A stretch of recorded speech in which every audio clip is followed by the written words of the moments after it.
আসসালামু আলাইকুম বন্ধুরা, আমি আজ আপনাদের জন্য খুব মজার একটা রেসিপি নিয়ে এসেছি। আলু দিয়ে তৈরি পটেটো চিজ বল। এখানে আমি আলু রেখেছি, ব্রেড ক্রাম্বস রেখেছি এবং ডিম রেখেছি। চলুন শুরু করা যাক।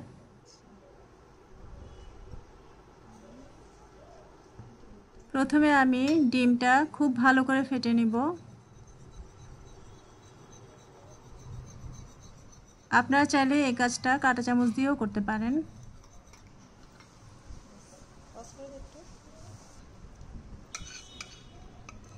এখানে কিছু আলু নিয়েছি, তার সাথে নিচ্ছি কাঁচামরিচ কুচি এবং ধনেপাতা।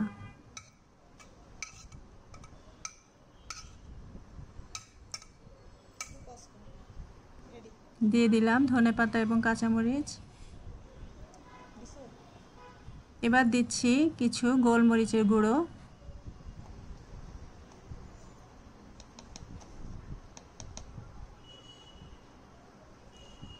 লবণ দিয়ে দিলাম। আপনারা চাইলে লবণটা আর একটু কমও দিতে পারেন। এবার দিচ্ছি শুকনো মরিচ গুঁড়ো করে, মরিচটা একটু বেশি দিচ্ছি, আপনারা চাইলে একটু কম বা বেশি দিতে পারেন। আলুটা আমি খুব ভালো করে ভেঙে নিচ্ছি। এবার সবগুলো উপকরণ খুব ভালো করে মিশিয়ে নিচ্ছি।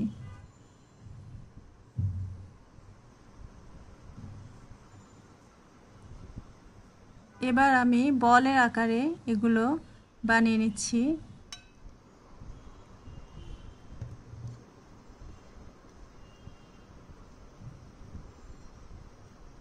সবগুলো এভাবে প্লেটে সাজিয়ে নেব।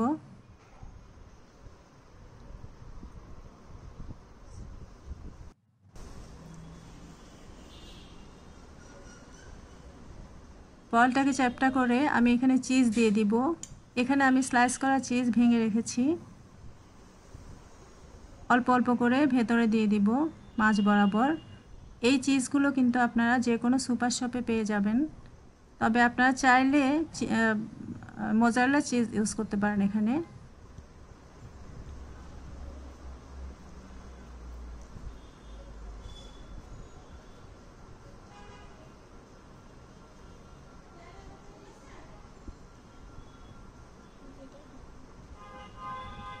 আরও একটা করে দেখাচ্ছি আমি।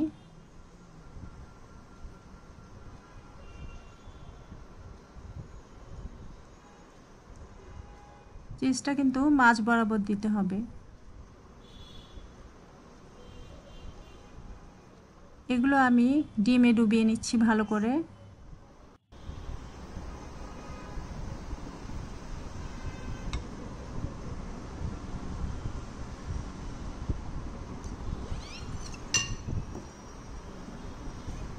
ডিমে ভালো করে গড়িয়ে নিয়ে আমি এবার এগুলো ব্রেড ক্রাম্বসে দিয়ে দিব। ব্রেড ক্রাম্বসটা কিন্তু আমি বাসায় তৈরি করেছি, ডেসক্রিপশন বক্সে দেওয়া থাকবে, আপনারা চাইলে দেখে নিতে পারেন। ভালো করে গড়িয়ে নিব যেন কোথাও ফাঁকা না থেকে না যায়।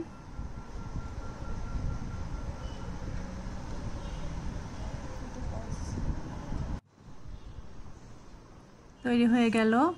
এবার ভেজে নেওয়ার পালা। এখানে হাঁড়িতে আমি তেল দিয়ে দিলাম। আগুনটা কিন্তু মিডিয়াম হিটেই রাখতে হবে।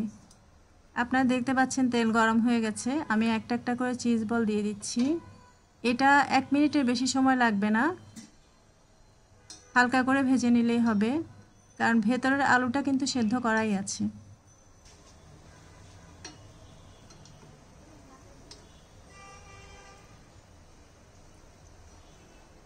আমি একটা একটা করে তুলে নিচ্ছি।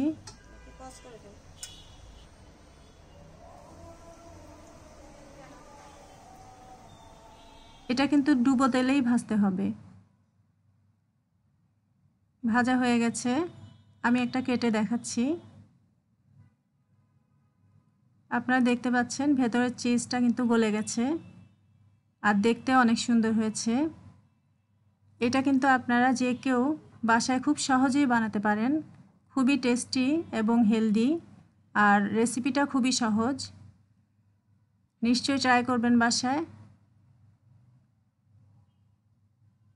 অনেক ধন্যবাদ সবাইকে।